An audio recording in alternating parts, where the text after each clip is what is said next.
کود زدفور بنیفر دارای عناصر پرمصرف نیتروژن، فسفر و پتاسیم و عناصر ریزمغذی شامل آهن، روی، منگنز و مس به فرم کلات EDTA بسیار پایدار و عنصر بر و مولیبدن به صورت محلول در آب بوده و همچنین این کود دارای منیزیم، کربن عالی و مواد محرک رشده.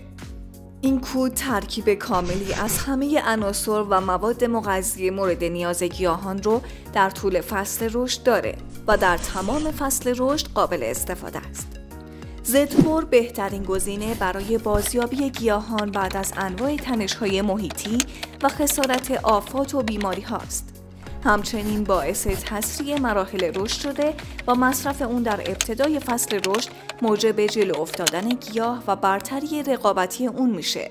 در کشت‌های تأخیری استفاده از زدفور موجب جبران عقب افتادگی گیاه میشه و کاهش عملکرد به واسطه تأخیر در زمان کشت رو کاهش میده. این محصول شگفت‌انگیز از طریق بهینه‌سازی فتوسنتز باعث افزایش حاصلخیزی و باروری محصولات زراعی، باغی و گلخونه‌ای میشه. همچنین این ترکیب به دلیل فراهمی کلیه عناصر و مواد مورد نیاز گیاه کارایی هدف مواد مغذی رو افزایش میده.